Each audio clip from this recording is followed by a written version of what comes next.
esas palmas al Rey. Dele fuerte esas palmas al Rey, Rey de Reyes.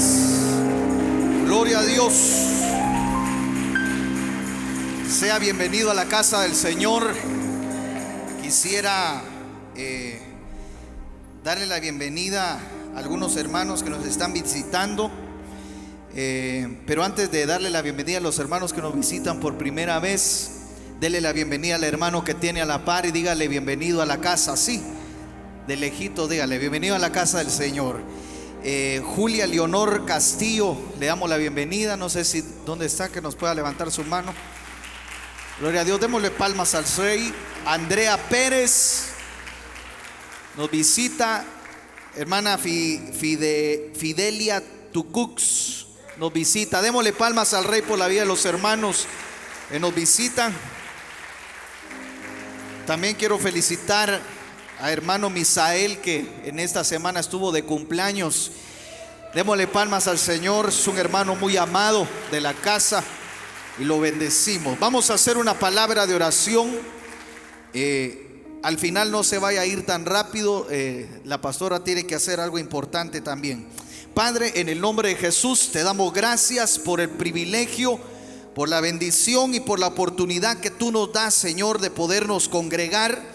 Te pedimos que nos hables, que nos des un espíritu de revelación, Señor. Te pido, Señor, que en esta mañana se nos abran los ojos para que podamos ver el propósito, el plan que tú tienes para nosotros. Llévanos de poder en poder, de gloria en gloria, Señor, de victoria en victoria, Padre. Te pido, Señor, que la unción que hay en el ambiente, Padre, tu pueblo la pueda recibir, y que el rema de tu palabra, Señor, pueda generarse, Padre bendito, en sus corazones, así como el agua se convierte en vino.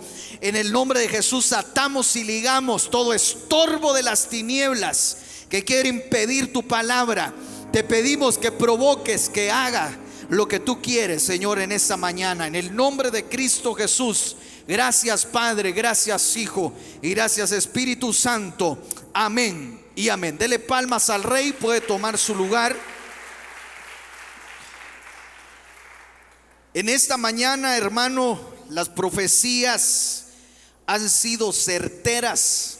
Le pedí al Señor que confirmara, y una de las cosas que estaba hablando la profecía es que Dios nos quiere dar libertad. Sin embargo, nosotros, la Biblia dice que la senda del justo es como la luz de la aurora, que va de aumento en aumento hasta que el día es perfecto. Entonces, cuando se habla de liberación y se habla de libertad, muchos se circunscriben a únicamente expulsar demonios. Sin embargo, en el avance del evangelio, no solamente la libertad y la liberación es expulsar demonios. Eso solamente es el principio de una libertad y de una liberación. En la Biblia, hermano, podemos ver en un pasaje de la escritura, creo que es el evangelio, Romanos capítulo 7 versículo 24, donde el apóstol Pablo dice: miserable de mí, ¿quién me liberará de este cuerpo de muerte?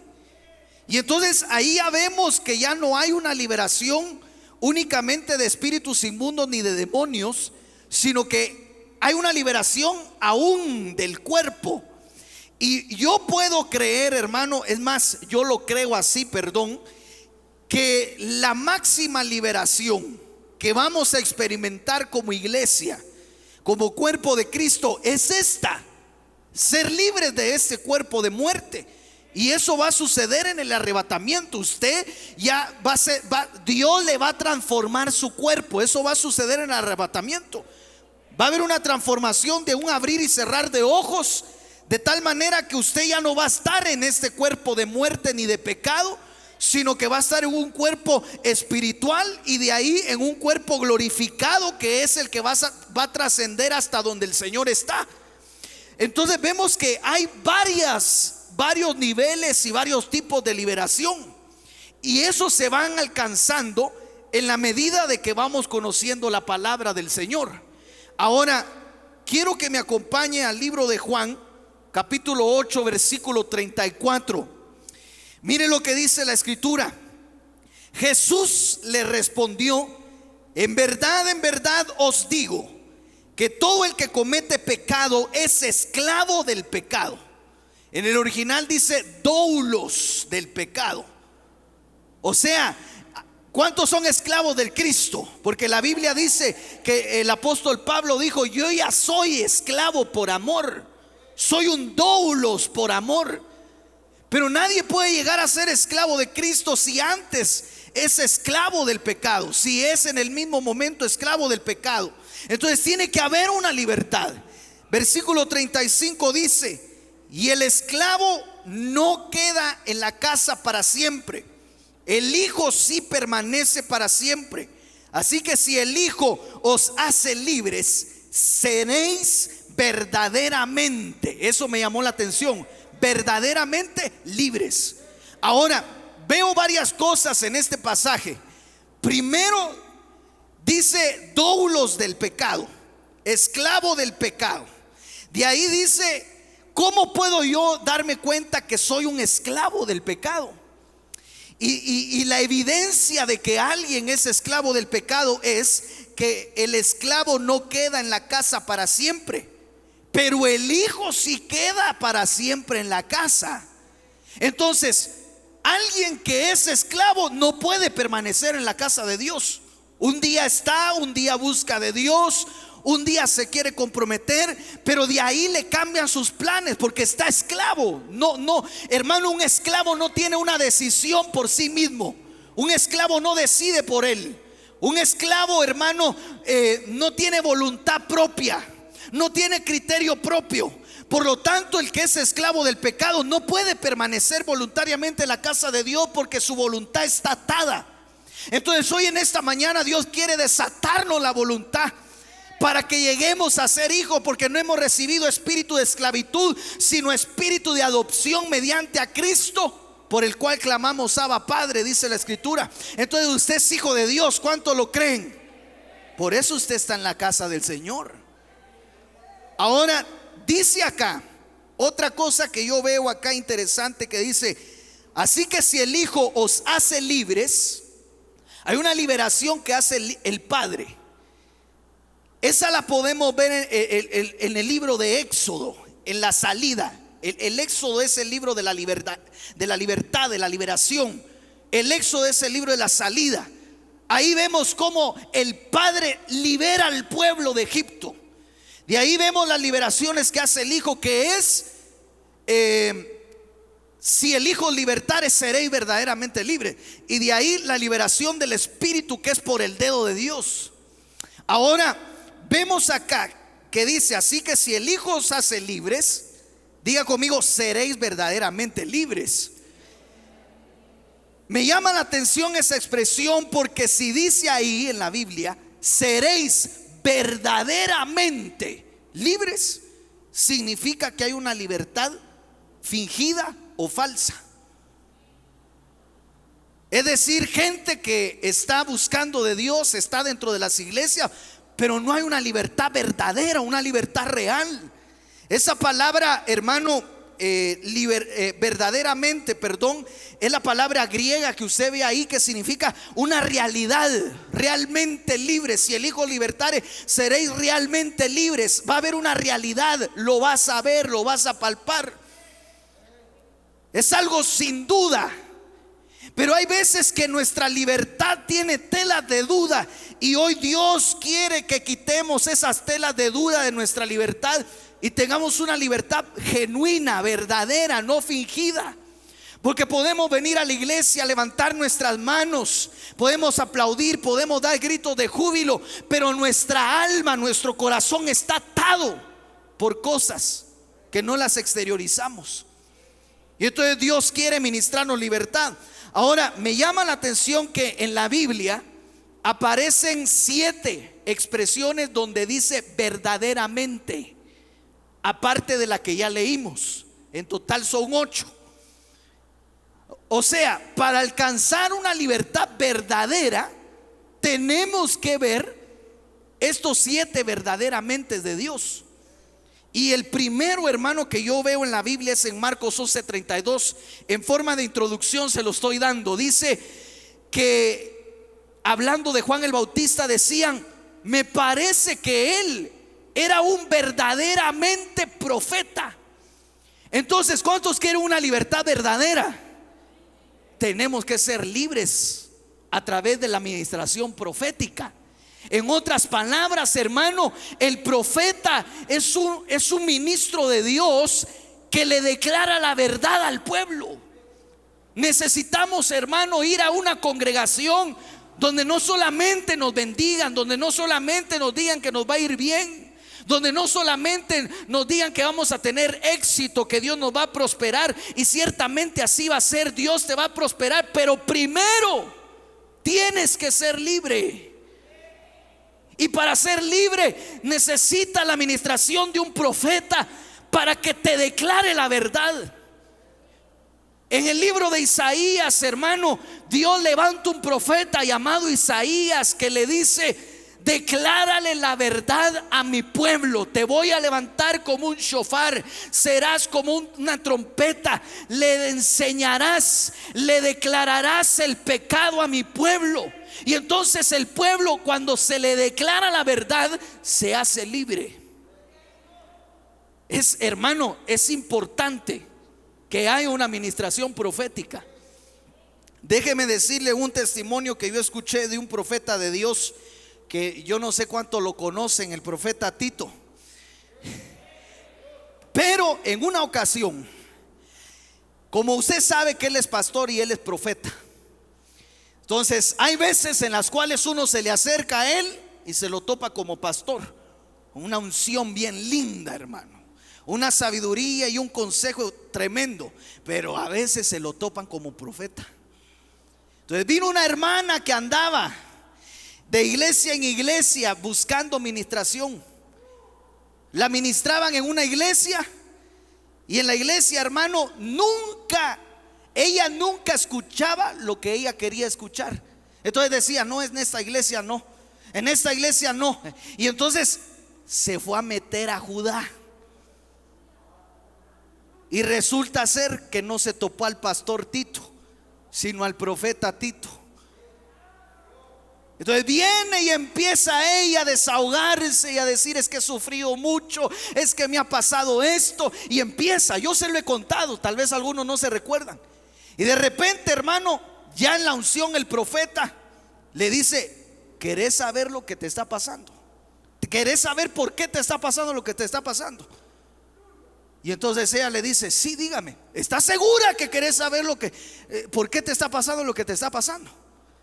Sí, dígame, papito. Y empieza a llorar la hermana. Y entonces viene el profeta y escribe y pone una palabra en el papel y le dice: ¿querés saber por qué te está pasando lo que te está pasando? Sí, le dice, que conste. Y le enseña: ¿sabes por qué te está pasando lo que te está pasando? Por ignorante, le dijo. ¡Pum! Y entonces cuando le dice eso, la hermana empieza a gritar y empieza a decir: en ninguna de las iglesias he encontrado amor, mucho menos con usted. Y empieza, hermano, una mujer que tenía problemas en el alma, y dice que hasta le somató el escritorio. Y hermano, una administración tremenda. ¿Cómo quiere usted? A veces usted necesita profeta, fíjese, que le declaren la verdad, que le digan la verdad, que le pongan la verdad ahí y le diga: usted está así porque está haciendo esto y esto, y si no cambia, le va a venir esto y esto y esto y esto.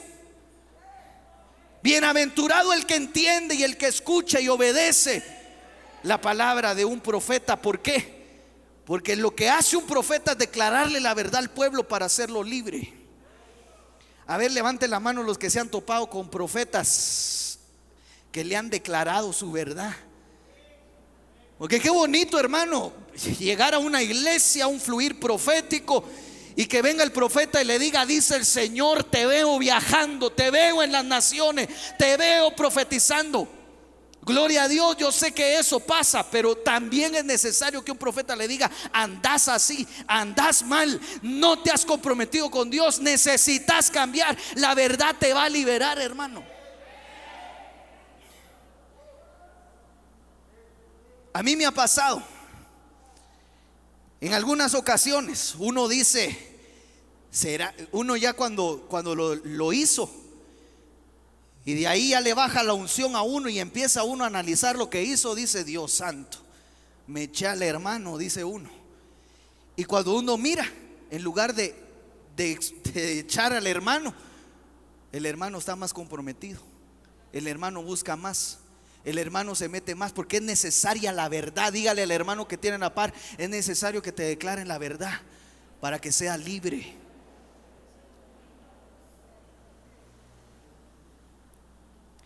Ahora, ¿cómo quiere usted la verdad? ¿Quiere que se la declaren detrás del púlpito? ¿O quiere que se baje el profeta y le diga: así dice el Señor?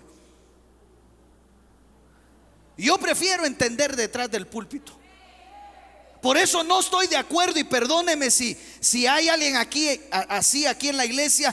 No estoy de acuerdo que cuando el predicador, después de predicar, baja del altar, después de haber ministrado liberación, sanidad, hermano, perdón, después de haber, hermano, desgastado toda la unción que tiene, no estoy de acuerdo que se le acerque una oveja y le diga: pastor, ore por sanidad por mí. Y no, ya oramos por sanidad. Entonces, que agarre la verdad que se te declara aquí. Ahora, miremos que otro verdaderamente aparece. Lucas 23:47.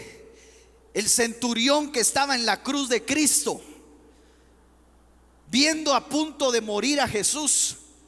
Un hombre, hermano, el centurión era un hombre sin pacto. El centurión era un hombre que no conocía a Dios, era un gentil. No estaba empapado en la profecía bíblica. Viene y sucede un terremoto, se oscurece la tierra, y entonces le meten la lanza en el costado a nuestro Señor. Y cuando se da cuenta el centurión, se le abrieron los ojos y dice: verdaderamente este hombre era justo. Se le abrieron los ojos, tuvo la revelación de quién era Jesús. Se nos tiene que dar a conocer el Señor. Así voy rápido porque si no, no llego.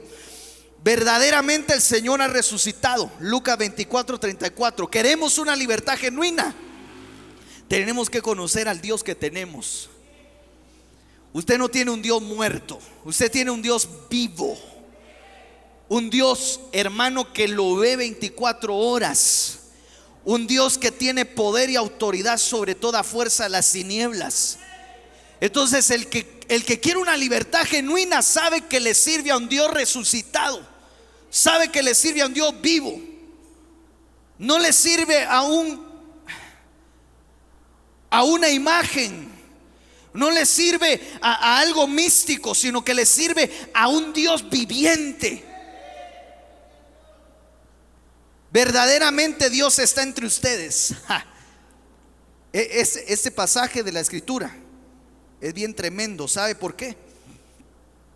Porque dice el apóstol Pablo que es necesario que hayan dones de profecía en la iglesia, para que cuando entre un inconverso a la iglesia le sea revelado el corazón, se le sea, por medio de la profecía, se le exhiba todo lo que hay dentro de él, y entonces él sepa que verdaderamente Dios está entre ustedes. ¿Cómo puedo alcanzar una libertad verdadera? Sabiendo que Dios está dentro de nosotros. Yo no sé cuántos sienten la presencia de Dios, pero Dios está aquí. El Señor Jesucristo está aquí, el Espíritu Santo está aquí dentro de nosotros. Él está, su presencia está acá.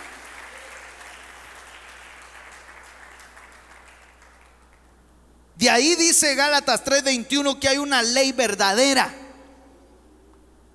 Queremos ser libres verdaderamente, tenemos que conocer la ley verdadera.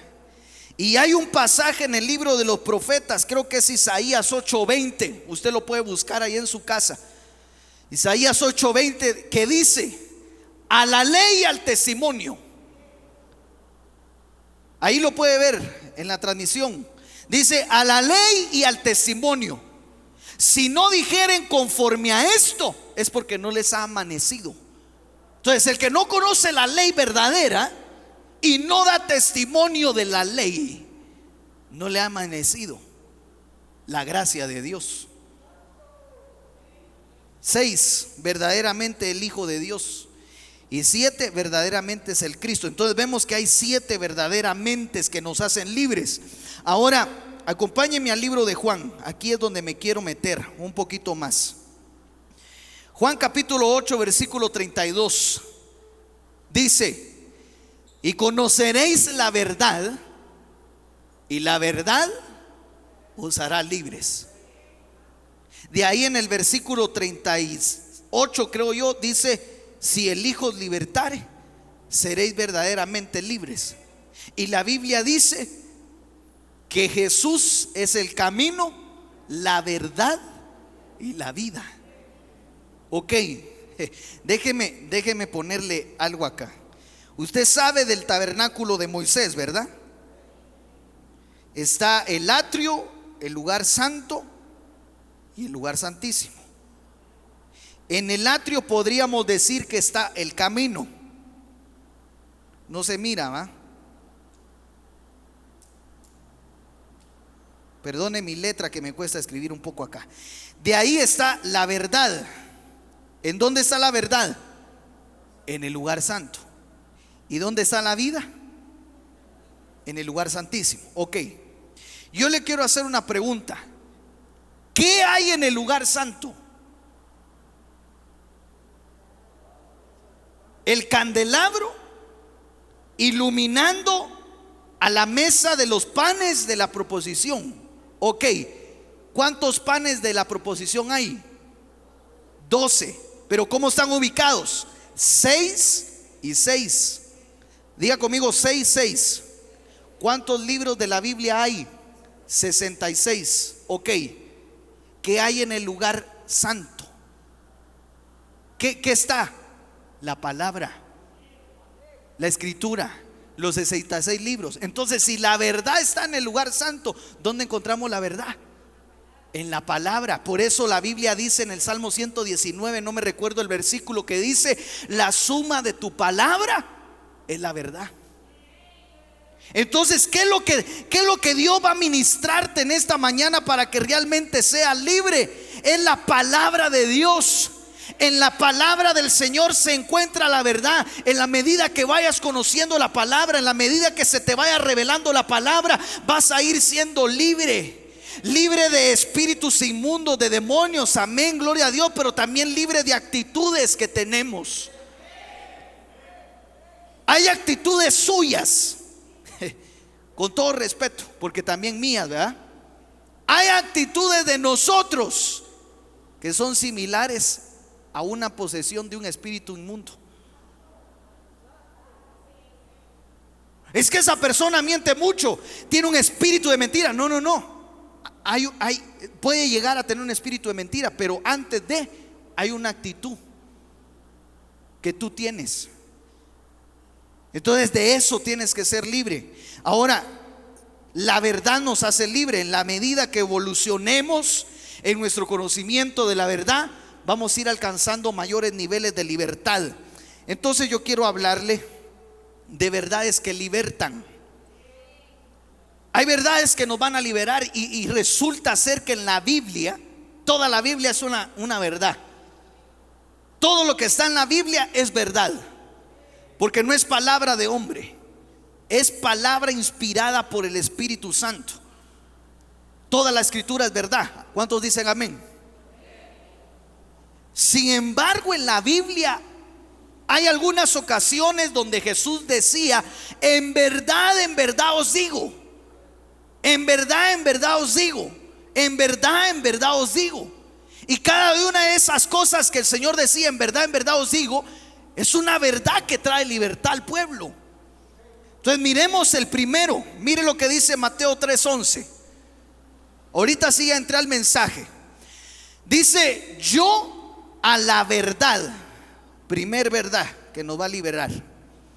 Yo a la verdad os bautizo en agua para arrepentimiento, pero el que viene tras de mí, cuyo calzado yo no soy digno de llevar, aquí está hablando Juan el Bautista, es más poderoso que yo.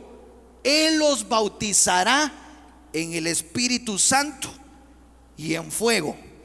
¿Cuál es la primer verdad? ¿Cuál es la primer verdad que nos va a liberar? El bautismo. ¿Cuántos ya están bautizados en agua? Ok. Si no te has bautizado en agua, necesitas conocer esa verdad para que venga una realidad en tu vida. El bautismo en agua es el principio de todo. El bautismo en agua, hermano, la Biblia dice que es morir y resucitar como Cristo. Cuando te sumergen estás muriendo a tu carne, y cuando sales de ahí sales renovado. Se empiezan a desatar ataduras que tenías. Yo conozco, hermano, testimonios de gente que vivió en vicios, fumaba, tomaba, y cuando llegó al bautismo se rompieron esas cadenas. Cuando salieron del bautismo ya no tenían el hambre ni la necesidad de quererlo hacer, porque hubo una libertad que lo hizo libre, una verdad, perdón, que lo hizo libre. Entonces es necesario que nos bauticemos. Pero cuando yo veo acá, dice: yo a la verdad los bautizo en agua. Pero le voy a decir otra verdad: no es todo lo que tenemos que hacer. No es el final de toda la carrera. Porque mucha gente dice: ok, ya acepté a Cristo, ya me bauticé, ya hice todo. No, es el principio. Hay algo más. Es lo que yo le he enseñado. Ya te bautizaron en agua, ahora te toca el bautismo del Espíritu Santo. ¿Cuántos ya son bautizados en el Espíritu Santo? Bajaron las manos. Tienes que conocer el bautismo del Espíritu. Pero ya soy bautizado en el Espíritu. Hay algo más. Tienes que ser bautizado en fuego. ¿Cuántos quieren ser bautizados en fuego? Mejor dicho, ¿cuántos ya han sido bautizados en fuego? ¿Cómo le ha ido? Porque meterlo en fuego, hermano, es como aquellos hombres del libro de Daniel que lo metieron en el horno de fuego, en una prueba. Ese es el bautismo en fuego. Qué casualidad. Yo no sé si a usted le ha pasado que se bautizó en agua, de ahí vino el bautismo del Espíritu Santo, y de repente usted dijo: gloria a Dios, si me fue bien en el mundo, gané dinero, gané esto, gané el otro, en el evangelio me va a ir mejor. Y de repente, después del paso que dio, ¡pum!, una prueba. Es el bautismo en fuego. Pero hay una bendición del fuego. ¿Sabe por qué? Porque dice que estos 3 jóvenes del libro de Daniel los metieron en el horno de fuego 7 veces calentado, y dice que no se les quemó su cabello, no se les quemó su vestidura, no se les quemó su sandalia, no se quemaron ellos, y lo único que se quemó fueron las ataduras que los tenían atados. Entonces lo que hace el fuego es quitar las ataduras que te había puesto el sistema de este mundo, para que veas que no estás solo, sino que hay un cuarto varón en el horno de fuego, y es el Señor Jesucristo, que te ha prometido: nunca te voy a dejar todos los días de tu vida. Las pruebas nos ayudan para que nos demos cuenta que no estamos solos. Cuando estás pasando por pruebas y por crisis, Dios va a abrir tus ojos para que te des cuenta que en este caminar no estás solo, por difícil que sea. Siempre hay una puerta, hermanos, siempre hay una solución. En estos días, hermanos, yo le contara, cuando uno se levanta a hacer la obra de Dios, siempre el enemigo se va a querer levantar a destruirlo a uno, a quererlo, si yo le contara. Pero ¿sabe qué? Uno queda intacto. Déjeme contarle ya un testimonio, un milagro. Iba de camino para Teculután. Hermano, en esos días tenía una batalla pero tremenda espiritual. Y en lo que iba en el camino, no le miento, muchos no me creen, pero no iba rápido. Y en eso, hermano, ya iba en el primer carril, donde solo hay un carril. Iba manejando y de repente sale una moto y se queda parqueada a la mitad del camino porque iba a cruzar, pero salió así, rápido. Y yo no iba ni despacio ni rápido. Entonces traía carro atrás. Entonces tenía que rebasarlo, no venía carro, vi, y cuando doy a rebasarlo, se cruza la moto. Y entonces pego el regresón, y cuando pego el regresón me da el carro varias vueltas. Me salgo de la carretera, hermano, quedé así. Yo pensé que se iba a volcar el carro. Y en eso, hermano, yo dije, en el nombre de Jesús, me quedé ahí. Cuando vi, quedé parqueado. Yo dije, saber ni cómo quedó el carro. Diga que no venía alguien ahí caminando porque lo mato. Diga que no era barranco también.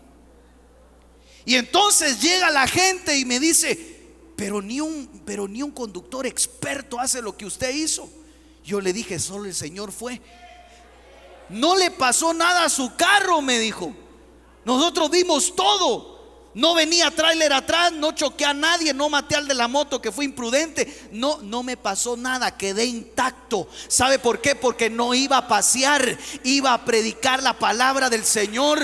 Entonces Dios permite esas cosas para que nos demos cuenta que no estamos solos, que Dios está con nosotros. Hermano, yo así quedé,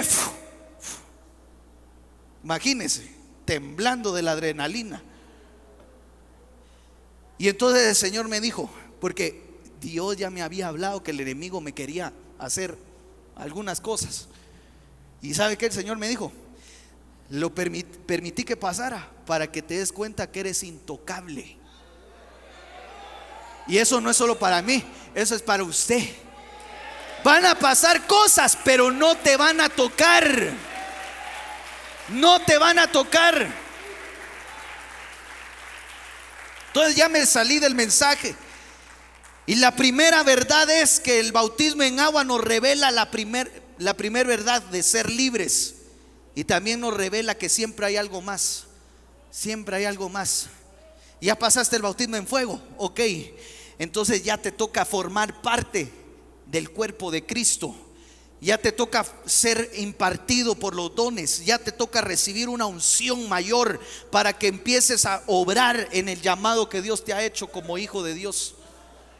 Siempre hay algo más. Dígale al hermano que tiene la par suya, en el evangelio siempre hay algo más.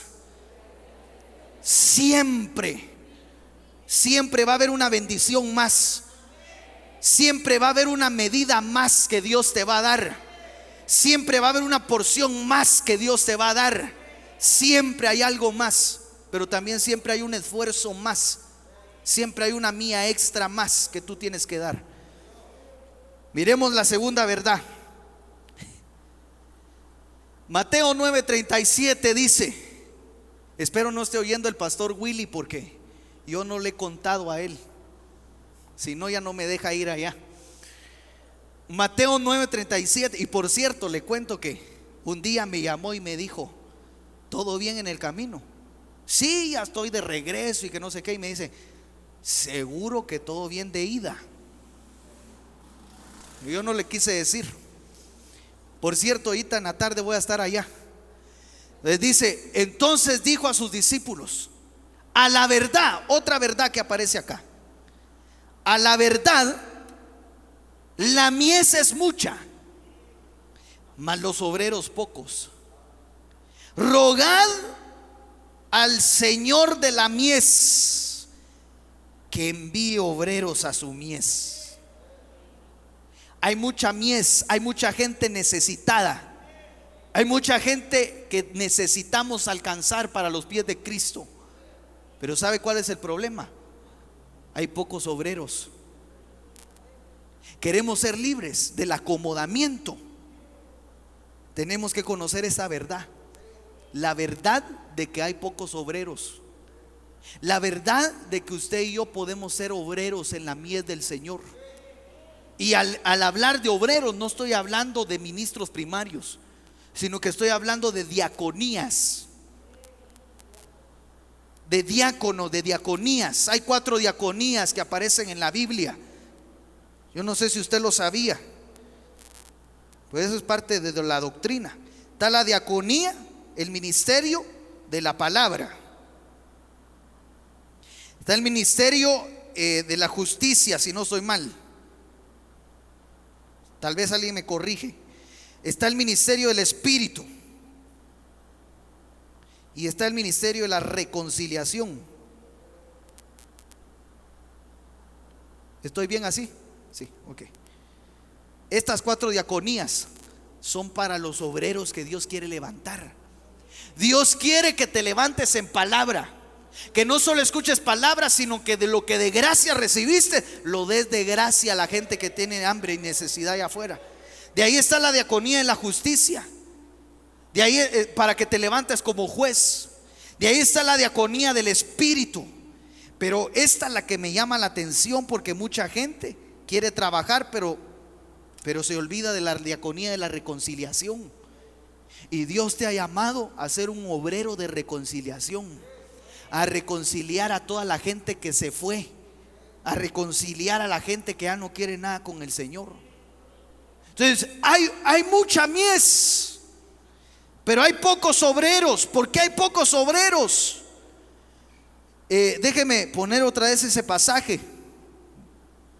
Aquí está. Hay pocos obreros. No es porque haya poca gente que quiera servir, sino que hay pocos que dan la talla de obreros. Porque ¿quién no quiere servir? ¿Quién no quiere estar en un llamado? Pero no dan la talla, no tienen el sacrificio. Hermano, hay un hermano aquí en la congregación, cual nos ha bendecido mucho, que cada vez que se le ofrece un ministerio, o cada vez que se le ofrece un lugar, un privilegio, él analiza primero y dice: hay que pagar el precio. Él ve todo eso, ¿ah? Mientras que otros, hermano, lo primero que vemos es: no, le entramos. Pero hay un precio que pagar, hay un sacrificio que dar. Para tener unción se necesita sacrificio. Entonces la gente quiere estar predicando, quiere estar en un púlpito, pero se le olvida que antes de subirse al púlpito tiene que estar arrodillado pidiéndole a Dios. El Señor, bendito sea Dios, que me ha dado el privilegio de predicar en varios púlpitos. Pero a mí lo que más me preocupa y lo que le vivo pidiendo y orando y orando y orando a Dios es no pararme detrás de un púlpito a hablar lo que se me antoja, hablar lo que yo quiero, sino que yo siempre le digo: Señor, que pueda hablar lo que tú quieres. Ni siquiera lo que quiere la gente escuchar, sino lo que tú le quieres hablar. Porque si yo hablo lo que quiero, voy a malgastarle el tiempo a la iglesia. Va a ir a oír a un hombre. Hay que pagar un precio. Hay mucha mies. Hay pocos obreros que quieren dar su vida. Hay pocos obreros que quieren trabajar realmente para Cristo. Porque la mayoría de obreros lo que hace es trabajar para sus propios intereses. Hay lugares donde uno llega, hermano, a predicar, donde uno llega, en lugar de ir a recibir, uno llega a dar, aún hasta económicamente. Y uno dice: ¿y para qué va a ir allá? Si hasta tiene que poner de él para ir. Así es, hay un sacrificio. Entonces, ahora el versículo 38 dice: ¿cuántos quieren cuántos quieren que la mies sea atendida? Hay un error que está cometiendo la iglesia, y el error es que la iglesia está orando por la mies. ¿Y qué dice ahí? Rogad pues al Señor de la mies. No dice: rogad pues al Señor por la mies, sino dice: rogad pues al Señor de la mies que atraiga la mies. No, ¿qué dice? Que envíe obreros. ¿Cuántos quieren que sea atendida la mies? Ore por obreros. Ore para que se levante gente a trabajar en la obra del Señor. ¿Qué es un obrero? Un obrero es la palabra ergates, que significa un trabajador, pero me llamó la atención que un obrero significa maestro. Hay mucha mies y hay pocos maestros, hay pocos labradores.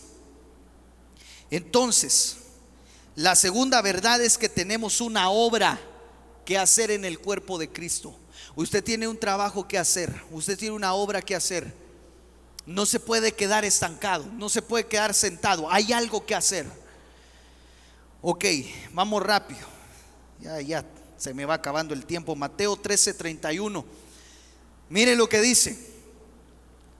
Otra parábola le refirió diciendo: el reino de los cielos es semejante al grano de mostaza que un hombre tomó y sembró en su camino, en su campo, el cual a la verdad, otra vez, aquí hay una verdad, es la más pequeña de todas las semillas.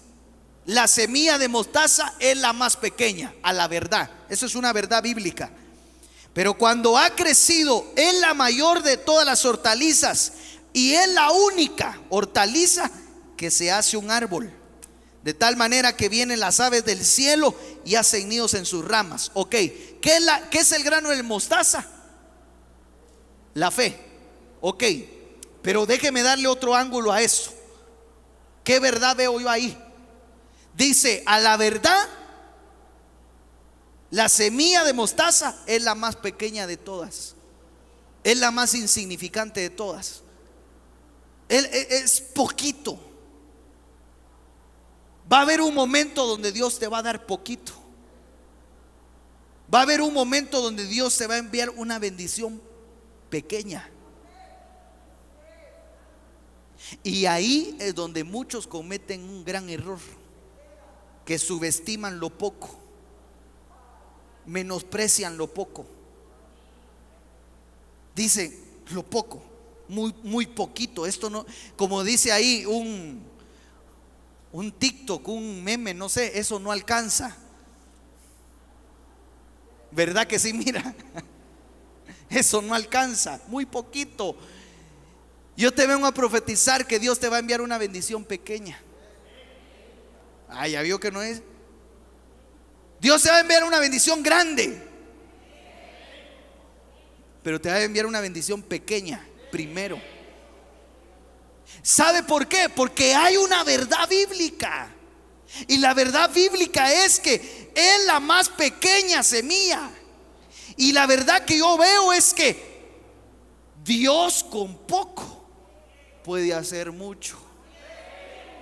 Entonces Dios te va a enviar una bendición pequeña de primero, para que te des cuenta del Dios de la multiplicación, que vas a hacer con poco grandes cosas. Que con lo insignificante, con ese poco de harina, con ese poco de aceite que quedaba en la vasija, va a venir la multiplicación de parte de Dios, para que le des de comer al profeta. Y dice el Señor: la harina ni la tinaja escaseará mientras no llueva en la tierra. Así que Dios, eso es una verdad bíblica. Dios con poco puede hacer mucho. ¿Qué tienes en tus manos? Tiene poco. La empresa que tienes, que estás formando, es pequeña, es insignificante ahorita. Pues síguela bendiciendo, sigue trabajando en ella, sigue metiendo todo tu esfuerzo en ella, porque ahí Dios va a despertar un gran potencial y va a ser como la semilla de mostaza, que aunque es la más pequeña de todas, se va a volver una hortaliza y es la única que se convierte en un árbol. Así que recibe lo poco, no menosprecies.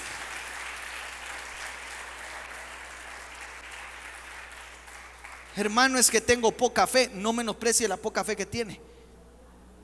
Hermano, es que tengo pocos recursos. No lo menosprecie. Con eso Dios lo va a sacar adelante. Hermano, es que de mi familia soy el único. Somos pocos los cristianos. Pues un poquito de cristianos puede alcanzar a toda la familia. No menosprecie. Mire sus manos proféticamente. ¿Qué hay? ¿Habrá poco ahí? ¿Lo ha menospreciado? ¿Lo ha hecho de menos? Dios lo va a multiplicar. ¿Qué dice la Biblia? Cuando multiplicó los panes y los peces, un niño, un insignificante, le llevó 2 peces y 5 panes al Señor. Dice que el Señor oró y dice que no se multiplicó inmediatamente. ¿En dónde se multiplicaba? En las manos de los discípulos. ¿Qué es lo que tiene que pasar? Se tiene que levantar discípulos, gente que crea la palabra, gente que ame la palabra. La gente que ama la palabra, en sus propias manos se va a multiplicar el pan y se va a multiplicar el alimento. Así que en tus manos, por cuanto aman la palabra, seremos prosperados por la palabra. Se va a multiplicar los recursos.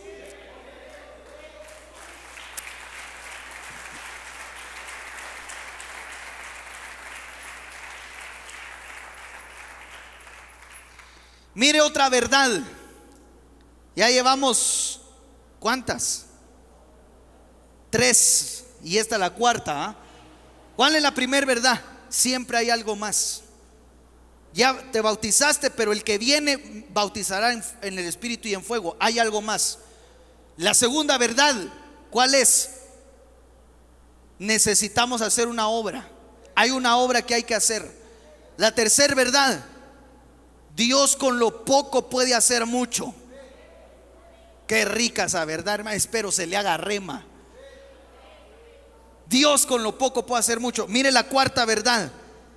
Respondiendo Jesús les dijo: a la verdad, Elías viene primero y restaurará todas las cosas. ¿Cuál es otra verdad?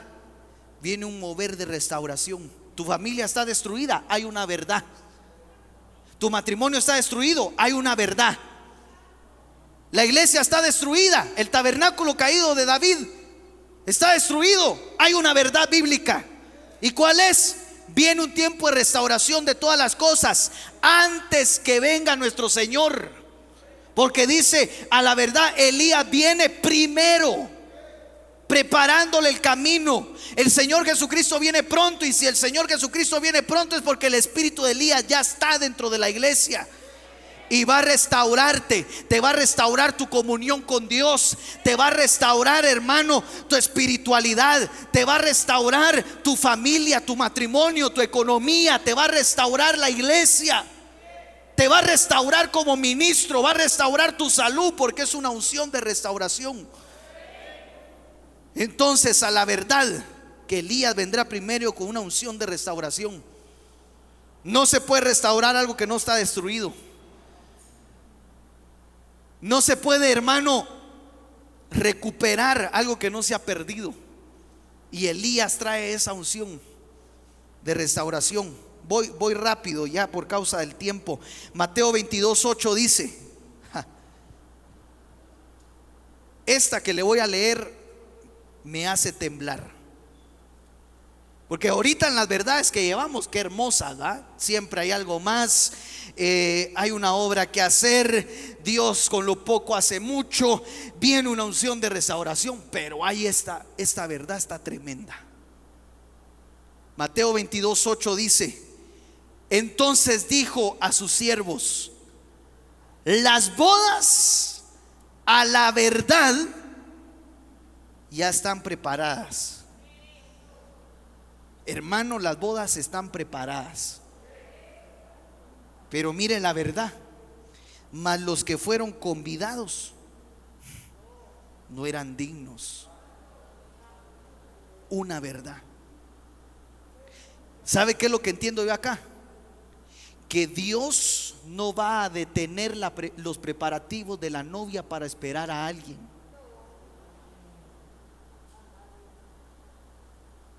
Dios tiene bien exactos sus tiempos. Y las bodas van a estar preparadas en el día que tienen que estar preparados. Los que se prepararon y llegaron a ser dignos, gloria a Dios. Y los que no, van a ser avergonzados. Entonces hay una verdad. Y la verdad es que las bodas ya están preparadas. La pregunta es, ¿somos novia? Si no son novia y fueron invitados, hay que dar la talla de dignos. Entonces vemos que la verdad que aparece aquí, hay una urgencia. Hay una urgencia de estar listos.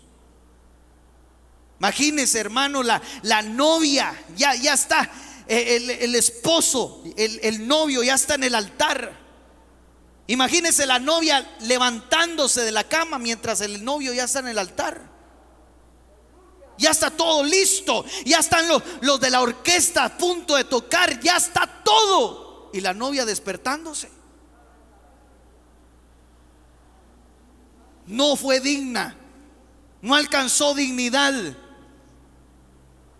¿Cómo estamos con la dignidad? Usted sabe que usted es digno por Dios. Nunca digas, eso sí se lo voy a enseñar. Nunca diga yo soy indigno. Dígale al hermano que está a la par, porque esto es bien importante. No diga que usted es indigno. Porque a veces estamos en la adoración y decimos, Señor, yo soy indigno. Y el Señor dice, no sabes lo que estás diciendo, papaito. Mejor diga, soy inmerecedor de todo lo que me has dado. Mas aún así me has hecho digno. ¿Sabe por qué? La palabra indigno en el Antiguo Testamento es hijo de Belial. Entonces cada vez que nosotros decimos soy indigno de predicar, soy indigno de adorarte, estoy diciendo soy hijo de Belial. Y usted no es hijo de Belial, usted es hijo de Dios. Pero aquí vemos que los que fueron convidados no eran dignos. Estos sí eran hijos de Belial. ¿Por qué? Porque había una premura, había algo que tenían que hacer y no lo hicieron. Se atrasaron. No conocían la costumbre de los preparativos de la novia. El Señor viene pronto y hay una urgencia de que usted tiene que estar listo, tiene que caminar a marchas forzadas, tiene que quitarse todo peso y todo pecado que tan fácilmente lo ha envuelto para poder caminar la carrera. Imagínese, hermano, imagínese que el Señor viniera en este año, o tal vez el Señor diga, no, el otro año llego. El otro año llego. Imagínense cómo estamos. Entonces hay una premura. Dígale al hermano que está a la par, hay una urgencia. Tenemos que prepararnos. Miremos otra verdad, Mateo 26:47. Esta es bonita. Dice, velad y orad para que no entréis en tentación. El espíritu a la verdad está dispuesto, pero la carne es débil. Aquí hay una verdad, pero déjeme leer despacio este versículo. Usted ha escuchado de una prueba que hacen para, bueno, eso lo hacían antes porque ahorita ya todo el mundo lo conoce, que le ponen un vaso de agua a la mitad y le preguntan al empleado qué ve. Y entonces unos dicen un vaso medio vacío. ¿Cuántos saben eso? Levanten la mano los que saben eso. Veo un vaso medio vacío. Dependiendo la respuesta que usted dé, da a conocer la personalidad o la perspectiva que tienen las cosas. Veo el vaso medio vacío. No hay ningún vaso aquí, pero no me lo traigan, usted imagínese. Pero si alguien dice, veo un vaso medio lleno, ¿qué mira? ¿Medio vacío o medio lleno? ¿Cuál de las dos es la mejor perspectiva de las cosas? Veo un vaso medio lleno, ya solo me falta la mitad. Pero hay gente que tiene su perspectiva mala y dice, veo un vaso medio vacío, tengo la mitad vacía. ¿Cómo está tu perspectiva? Entonces miremos este pasaje bajo esa perspectiva. Miremos ahorita el vaso medio vacío de ese pasaje. ¿Cuál es el vaso medio vacío? Dice, velen y oren porque, para que no entren en tentación. El espíritu a la verdad está dispuesto, pero la carne es débil. Entonces la gente lee este versículo viendo el vaso medio vacío y dice: no, la carne es débil. No, es que la carne, no me gana la carne. Ahora leámoslo viendo el vaso medio lleno. El vaso medio lleno de este versículo es: el espíritu siempre está dispuesto. Tu carne va a ser débil, pero el espíritu siempre va a estar dispuesto. ¿Ya me entendió lo que quiero decirle? Tenés una carne débil, pero tenés un espíritu dispuesto, que Dios se puso desde que lo conociste, lo resucitó. Desde que aceptaste a Cristo, resucitó tu espíritu, y en ese momento tienes un espíritu dispuesto. Puede ser que haya momentos, hermano, de desmayo, de cansancio, pero dentro de ti hay un potencial que siempre va a estar dispuesto. Y la verdad que yo veo acá es que si fortaleces tu espíritu, siempre vas a estar dispuesto para las cosas de Dios. ¿Sabe cómo veo yo esto? Yo no sé si a usted le ha pasado que a veces el Señor le dice a usted: levántate y ora. Y uno dice: hermano, le pesa el cuerpo a uno. Pero si a uno le dice: mira, te voy a invitar a comer, ¡fum!, de una vez me baño, me cambio, saco fuerza de debilidad.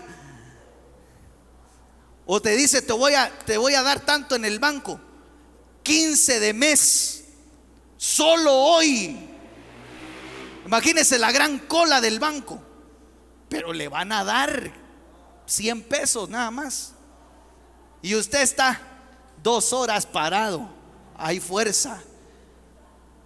Necesita fortalecer tu espíritu para decir: Señor, me voy a levantar a orar. Señor, voy a ir a la iglesia. Señor, voy a levantar mis manos. Señor, te voy a alabar, te voy a adorar, te voy a servir. Porque el espíritu siempre está dispuesto cuando lo fortaleces.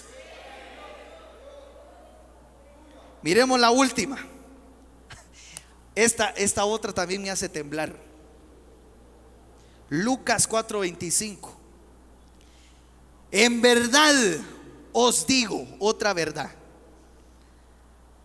muchas viudas habían en Israel en los días de Elías, cuando el cielo fue cerrado por 3 años y 6 meses y hubo una gran hambre en toda la tierra. Pero ninguna de ellas fue enviado Elías, sino a una mujer viuda de Sarepta de Sidón. Aquí hay una verdad, y la verdad es: en los días de Elías habían muchas viudas, había mucha gente necesitada, pero el milagro solo fue para una.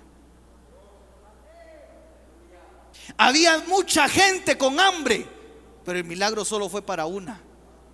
Había mucha gente con necesidad, pero el milagro solo fue para una. Y ni siquiera fue para una del pueblo de Israel, sino fue para una de Sarepta de Sidón.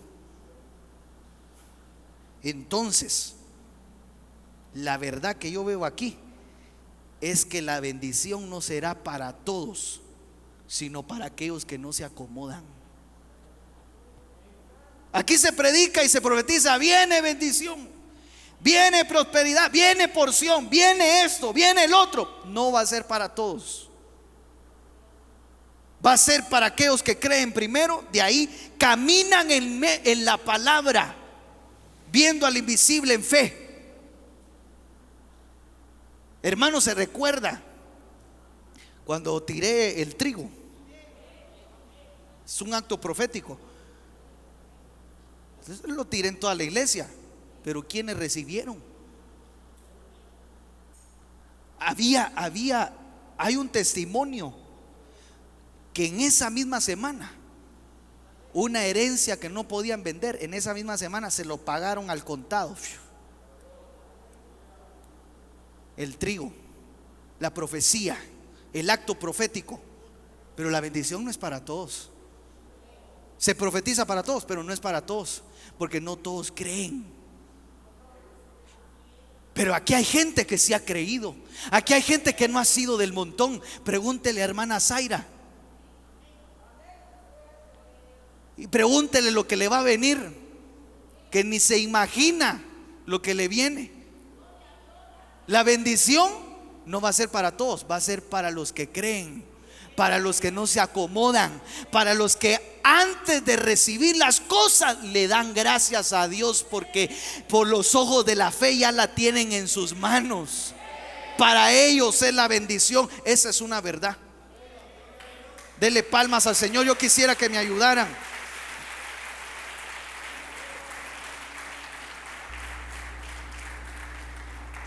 Entonces hay una verdad. Hay una verdad que nos hace libres. Y usted se da cuenta, hoy no hablamos de demonios ni de espíritus inmundos, sino que hay otras libertades que necesitamos. Libres de la comodidad, del acomodamiento, de la monotonía de seguir en lo mismo. Libres de un evangelio light de domingo. Libres, hermano, de no prepararnos para la venida del Señor.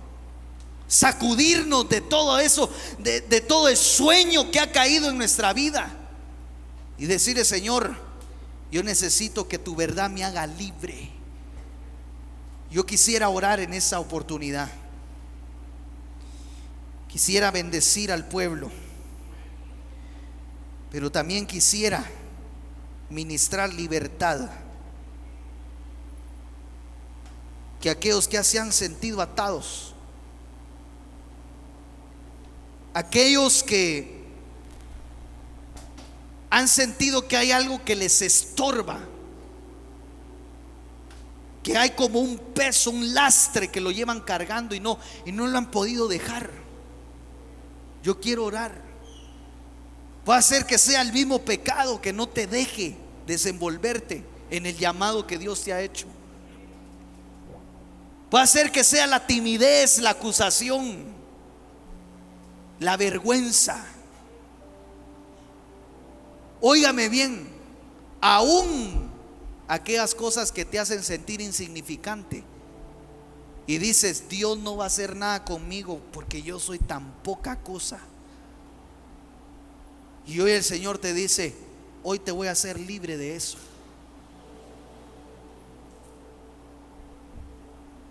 Yo percibo la verdad aquí.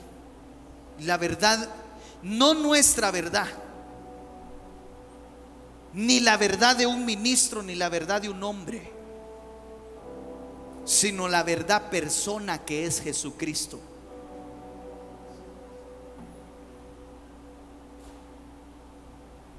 Dice la Biblia, y eso me ha estado hablando el Señor antes de subir aquí. Me dijo: te he levantado como shofar, declárale a mi pueblo su pecado. ¿No será que tienes que declararle la verdad a Dios en esta mañana? ¿No será que hay algo escondido en tu corazón? Y por eso ya no te sientes. Esto no es para todos. Eso es para gente muy específica.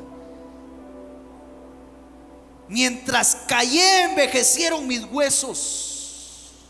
Mientras callé mi pecado, envejecieron mis huesos, dice la Biblia. Hay una unción donde la verdad se está moviendo. Yo no te estoy diciendo que le digas a un hombre tu verdad, tu pecado, lo que tienes escondido. Ahorita, yo en el nombre de Jesús abro una puerta dimensional para que tú confieses y le digas al Señor: este es mi pecado, esto es lo que no me ha dejado ser libre, esto es lo que me ha tenido atado. Si necesitas ordenarte para ya no estar pecando, hazlo.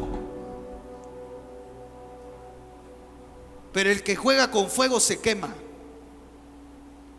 Y hoy Dios te lo viene a decir a tiempo. Hoy Dios te lo está diciendo a tiempo. Así que en el nombre de Jesús voy a orar. Y entonces usted va a empezar a confesar. Si tiene algo que confesar, si tiene un pecado escondido que confesar, dígalo. Nadie lo va a escuchar. No le estoy diciendo que pase aquí al frente, no le estoy diciendo que me lo diga. Yo no quiero saber, porque yo no soy el que le va a soltar el perdón. Va a ser Dios mismo. Hoy de esa puerta ya no vas a salir más con eso escondido, lo tienes que sacar. Padre, en el nombre de Jesús, yo vengo orando en esta hora. Vengo pidiendo que tus oídos se inclinen a esta casa. Abro la puerta del muladar en esta mañana para sacar la basura escondida, para relucir la verdad y que el enemigo ya no tenga queja contra nuestra. En el nombre de Jesús, empieza a confesar tu pecado, empieza a confesar tu pecado, empieza a declarar tu pecado. Nadie te va a escuchar, nadie ni siquiera, porque tiene la mascarilla, ni siquiera va a leer tus labios. Empieza a sacar lo que te incomoda, lo que te impide acercarte a Dios. Sácalo, sácalo en esta hora, en el nombre de Jesús. En el nombre de Jesús. Y en la medida que lo vas sacando, vas a ir siendo libre. Confiesa, confiesa, sácalo. Hoy es una mañana de libertad. Es una mañana de liberación. La verdad de Dios ha venido a tiempo. Eso es. Saca, saca, saca todo pecado escondido. Y canai soqueto mai canai caraba socanama. El Espíritu Santo lo toma hoy. El Espíritu Santo lo lleva hoy. Él limpia la casa. Él limpia la casa. Lo vengo declarando en el nombre de Jesús. Empieza a ser libre. Sé libre, porque la verdad te liberta. Yo percibo que hay peso sobre el pueblo. Yo percibo que hay un peso sobre el pueblo que no lo deja. Suelta ese peso en el nombre de Jesús. Suelta esa carga que no es tuya. Quítala de tus hombros, porque Dios ha sido bueno. Su misericordia ha sido fiel para contigo. Oh, gracias, Señor. Gracias por tu amor. Gracias por tu fidelidad. Y canamasto, levanta tus manos.